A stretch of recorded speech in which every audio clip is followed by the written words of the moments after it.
Bem-vindos a mais uma videoaula do nosso canal Administração Fora da Caixa. Ué, mas o canal dele não era Administração, a perspectiva heterodoxa? Sim, pessoal, era. No entanto, por uma dedução óbvia, né, eu observei que muitas das pessoas que estavam acompanhando as videoaulas, ou das poucas pessoas que estavam acompanhando as videoaulas, muitas questionaram, mas o que é isso heterodoxo, né? E aí eu expliquei, como se fosse algo herege. Mas o que é herege? E eu cheguei à conclusão que o uso das etimologias não estava ajudando muito na proposta, né? Então, né, ainda que eu estou iniciando a minha carreira enquanto youtuber, brincadeira, né? Ainda que estamos iniciando essa proposta desse curso de administração, principalmente para atender uma demanda desse período emergencial da Universidade Federal de São João del Rei, modifiquei a etimologia aqui do nosso canal, então administração fora da caixa.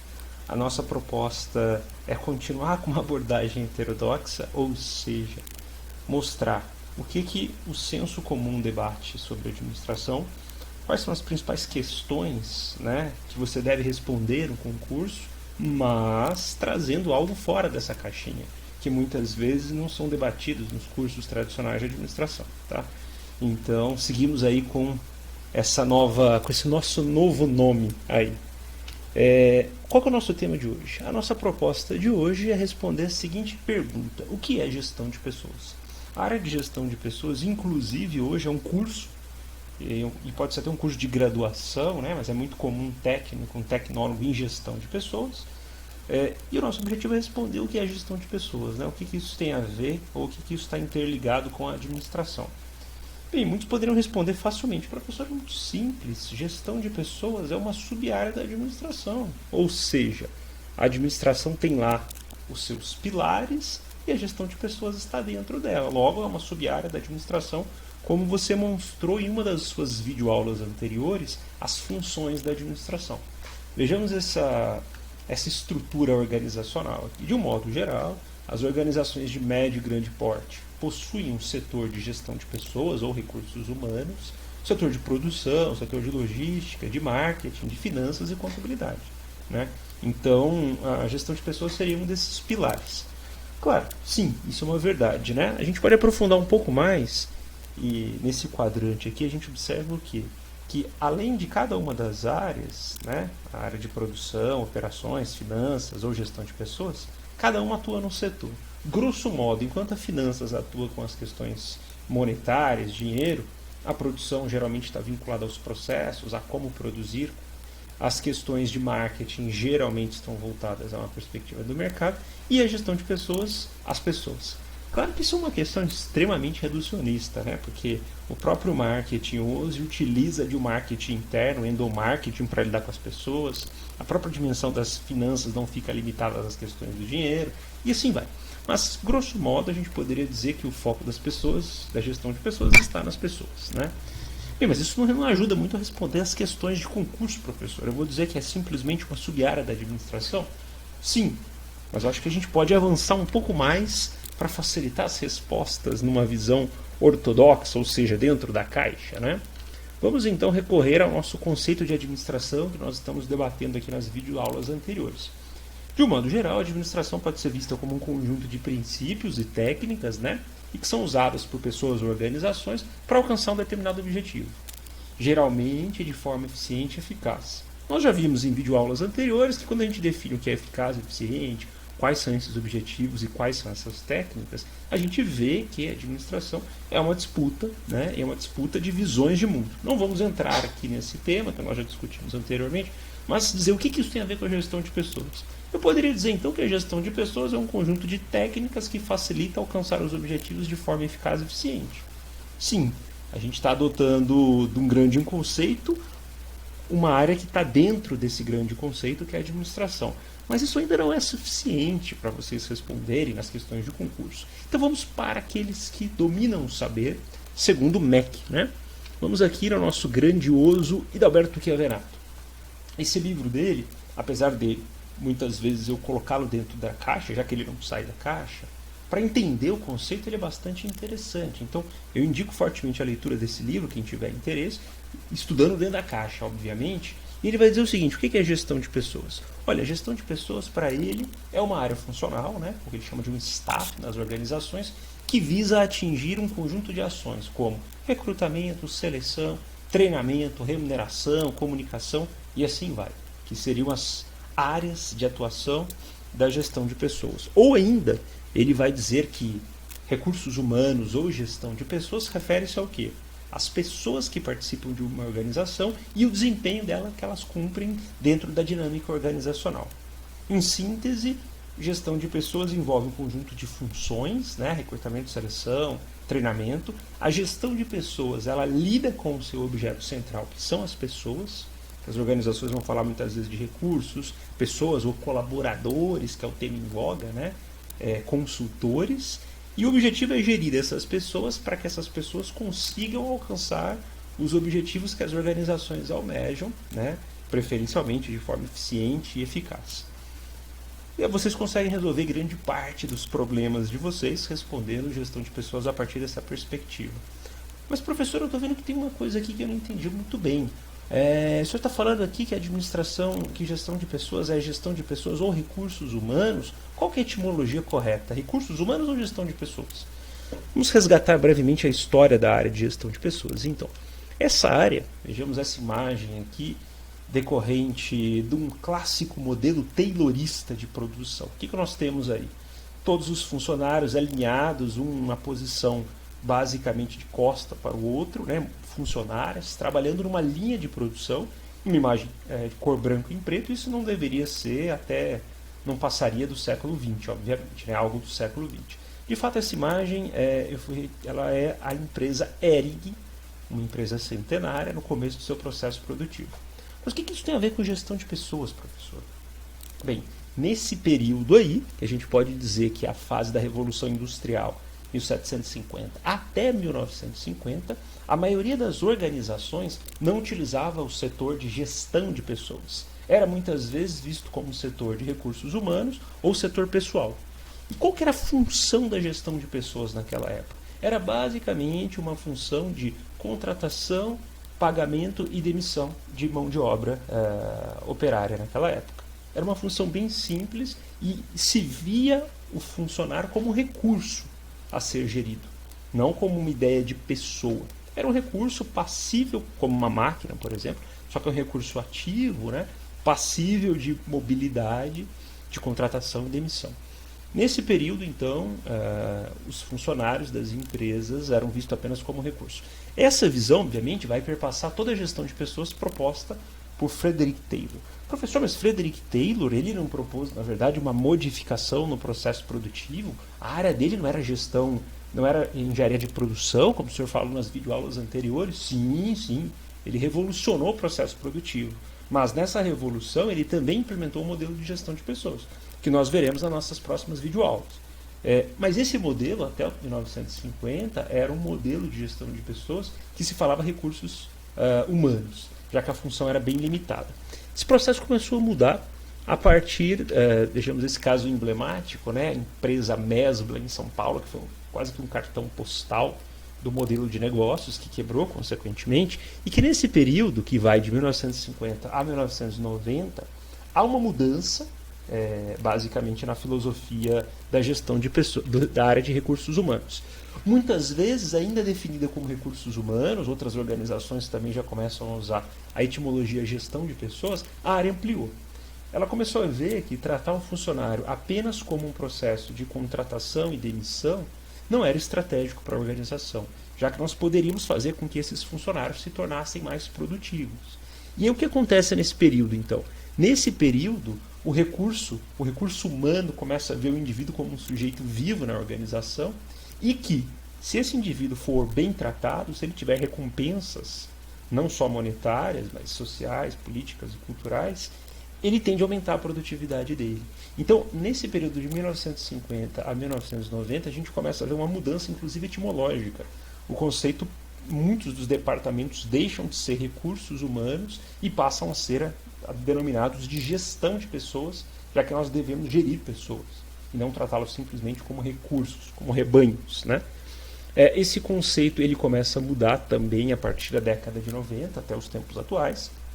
duas empresas, elas são alguns cartões de visitas da área de gestão de pessoas. A Johnson & Johnson é considerada uma das melhores empresas do mundo no ranking de melhores empresas na área de gestão de pessoas.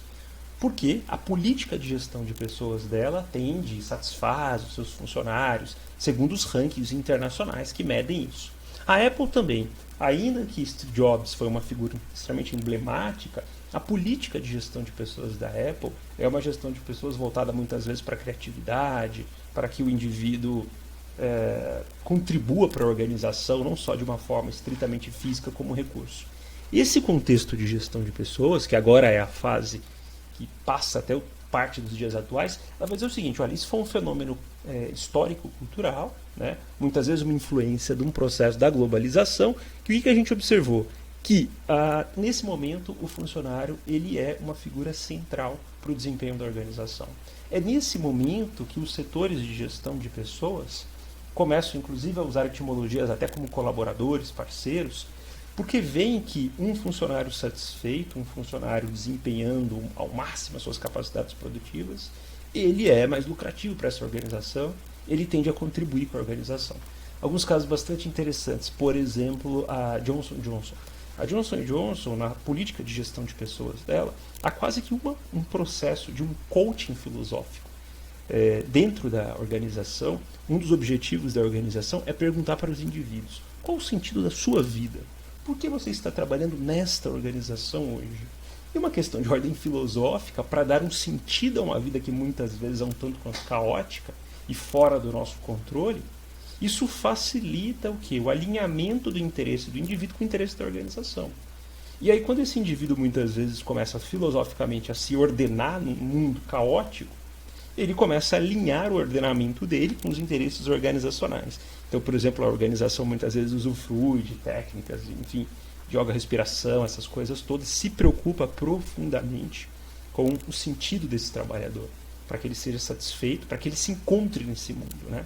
E que empresa melhor do que essa que me ajuda a saber quem devo ser eu, quem sou eu? Eu já pago uma nota para ir no terapeuta, no psicanalista, para entender quem eu sou, e agora a empresa faz isso de graça para mim, ela contribui para o sentido da minha vida. É quase algo existencial, é um projeto existencial, que maravilha, que empresa, né? Então, esse tipo de organização modifica a lógica do trabalhador. Ela não simplesmente o contrata e demite. Ela, nesse processo de contratação, ela dá um sentido para esse trabalhador. Isso, consequentemente, vai trazer resultados incríveis. Nós veremos, obviamente, nas videoaulas posteriores, quando nós explorarmos os modelos contemporâneos, técnicas de gestão de pessoas contemporâneas, como o próprio modelo usado pela Google, né? Enfim, e nós poderíamos dizer hoje que nós temos ainda uma quarta fase, né, que está começando, que é a fase que a gente nem fala muitas vezes mais de gestão de pessoas, mas a gente fala o quê? De consultores. Eu peguei essa imagem da Natura aí, né? Vocês podem ser os consultores da Natura. Ou ainda, no caso da própria Uber, né? Vocês podem ser, aqui eu peguei a matéria, olha, a Uber permite que o usuário identifique o motorista que aceitou a corrida. É possível verificar dados e checar comentários dos usuários. E eu sublinhei. E na corrida você pode avaliar o mau colaborador. Esses novos modelos organizacionais, principalmente com as mudanças legais, agora efetivamente você já nem é mais um funcionário da organização. No caso da Natura, por exemplo, você é um vendedor, mas você não é um vendedor, você é um consultor. E no caso da Uber, a mesma coisa, você não é um funcionário da Uber, você é um colaborador. E claro, por um modelo de mudança jurídica que você se torna muitas vezes o micro, um pequeno empresário e que vai prestar consultoria, o seu serviço, na verdade, para essas organizações, sem encargos trabalhistas, né? Esse é o futuro que a gente tem observado, essa quarta geração dos modelos de gestão de pessoas. É bem provável que as pessoas do futuro que estejam assistindo a esse vídeo aula aqui vai espantar que nós estamos comentando algo que ainda não se propagou em massa. Mas a tendência hoje é o processo da CNPJização do mundo, né? Nós seremos um número CNPJ e que seremos responsáveis por todos os nossos encargos aí. Mas enfim, esse é um ponto bastante interessante que mostra talvez para onde caminha a filosofia da gestão de pessoas. Vocês não precisam problematizar isso nas questões de concurso, não. Até porque eles não vão perguntar sobre essas questões de precarização do trabalho e tudo mais. Isso é coisa de comunista.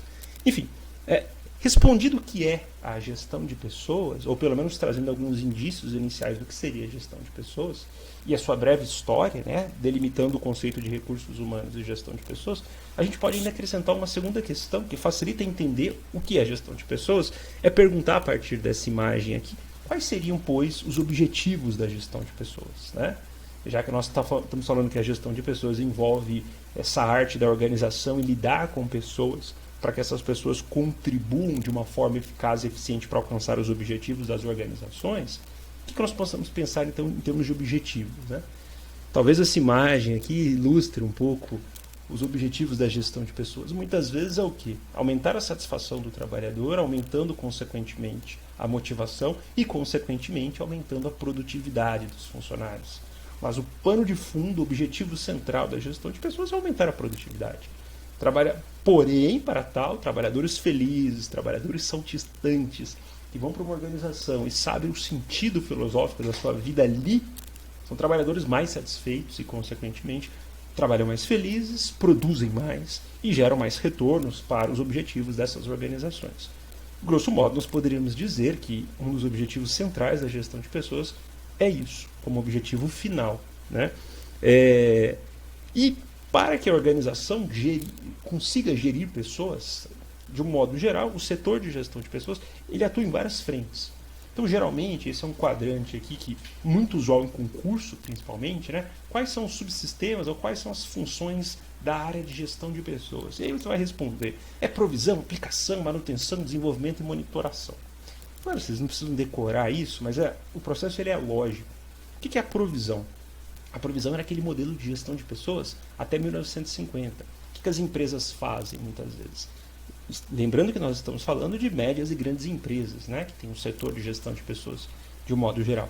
Elas precisam divulgar a vaga, elas precisam convidar as pessoas ou recrutá-las para um processo seletivo e selecioná-las. Esse é o processo de provisão. Hoje a gente observa profissionais do setor de gestão de pessoas, que são os headhunters, por exemplo, né, os caçadores de talentos, que estão monitorando, pesquisando o mercado, inclusive os concorrentes de outros setores e convidando para trabalhar para suas organizações, para as organizações que são contratadas. A Cato, enfim, essas empresas hoje em dia privadas, elas cumprem esse papel de provisão, né? Então ela diagnostica uma vaga e procura no mercado possíveis candidatos e muitas vezes faz a seleção. Pois bem, esse funcionário está selecionado, e agora? O que a gestão de pessoas geralmente faz? Ela tem que colocar aquele funcionário para dentro da organização. E toda organização tem uma cultura, tem uma política interna. Então, geralmente, a segunda etapa desse processo, lembrando que a provisão ela pode ser uma contratação externa, alguém fora do mercado, né? Ou pode ser um processo interno também, né? Uma mudança de cargo dentro da própria organização. Mas o que é a aplicação? A aplicação é o seguinte, o que as pessoas farão nessa organização? Né? Se eu já escolhi quem vai trabalhar, agora o que elas farão? E aí é o momento, muitas vezes, de socializar a pessoa nesse processo cultural. Então, aquelas semanas de treinamento, né? Até algumas funções dentro dessas empresas de coaching, visam o quê? Adequar a pessoa à função a qual ela foi designada, né? E nesse processo, muitas vezes, fazer com que o funcionário entenda quais são os cargos que ele irá assumir, as responsabilidades. Hoje um tema em voga, que a gente pode até discutir, é a ideia de gestão por competências. Ou seja, grosso modo, é fazer com que o próprio trabalhador compreenda as funções dele e se capacite e alinhe os interesses dele com os interesses das organizações. Então o próprio funcionário se capacita para conseguir as competências necessárias a alcançar as tarefas dentro da organização. Enfim, então a aplicação é capacitar esses indivíduos, ou melhor, readequá-los ao ambiente que eles foram inseridos. Esse trabalhador já inserido, a gestão de pessoas cumpre uma terceira etapa, que é a manutenção, ou seja, como é que eu faço para eu garantir, ou pelo menos minimizar o risco desse funcionário que eu selecionei não ser demitido, né? Ou melhor, não ser demitido não só não ser demitido, como não pedir as contas ou como não ir para o concorrente, que é um esforço de manutenção. Então as organizações muitas vezes utilizam de benefícios e serviços sociais, políticas de compensação, como remuneração variável, bônus, participação nos lucros, né? Criam condições de trabalho, que a gente chama de higiene do trabalho, para que aquele trabalhador se sinta satisfeito. Por exemplo, no caso da Google, que você tem uma máquina de sorvete, e você pode comer um sanduíche à vontade, você pode andar de bicicleta, você quer morar na organização. Então a manutenção, ela faz, o objetivo dela é manter esse trabalhador na organização e preferencialmente satisfeito, né? Já que ele precisa, satisfeito, ele consegue produzir mais e gerar mais resultados para a organização. Nesse mesmo contexto, há uma frente relevante que é a questão do desenvolvimento.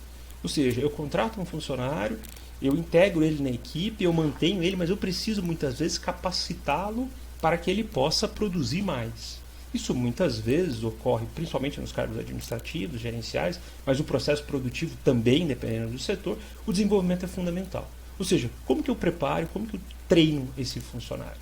Tem empresas hoje, por exemplo, a própria Apple adota o conceito de universidade corporativa. Então, a própria instituição tem uma universidade que vai muitas vezes modelar e treinar esse funcionário para que ele se readeque dentro desse ambiente de trabalho. Aqui cabe até uma questão provocativa, né? Por que os processos trainees, né? Lembrando que trainee vem dessa lógica de desenvolvimento, optam por contratar pessoas recém-formadas, geralmente com até 24 meses de formado? Por que os processos trainees evitam ou praticamente vedam a possibilidade de participação de pessoas com mais de 3 anos e formadas no training? Até abro para vocês responderem aqui. Mas dá para ver que há um interesse, muitas vezes, de alinhar um perfil de um trabalhador com os objetivos da organização, ao invés de pegar um trabalhador já moldado, né? Mas enfim, abro para vocês essa questão aqui. E por último, nessas sub-áreas ou funções da gestão de pessoas, a gente pode comentar o próprio esforço de monitoração. O que é a monitoração? É monitorar como que os trabalhadores estão atuando e mensurar, muitas vezes, os indicadores. E esses indicadores envolvem, por exemplo, a falta no ambiente do trabalho, né, que é o turnover, que é absenteísmo, o turnover, que é a rotatividade, o número de funcionários que entram e saem nas organizações, os desempenhos de produtividade e assim vai. Então, é um instrumento que busca compreender se esses indivíduos estão atendendo às expectativas das organizações, mensurando muitas vezes quantitativa ou qualitativamente o grau de satisfação e o resultado desse funcionário, né? Até como um ciclo de provisão para saber se eles vão continuar lá, se eles serão demitidos, se serão remanejados, ou até mesmo para lidar com as questões de manutenção e satisfação, ou mesmo de desenvolvimento e treinamento. Grosso modo, a gente poderia dizer que são essas as funções da área de administração. Bem, professor, bacana, você falou tudo aí dos conceitos, eu acho que eu já consigo responder à prova o que é administração, o que é gestão de pessoas, consigo responder a história da gestão de pessoas e tudo mais. Mas e a visão crítica? Nós estamos pensando dentro da caixinha, né? Pois bem, para pensarmos para fora da caixinha, vamos agora assistir a nossa segunda parte da nossa videoaula.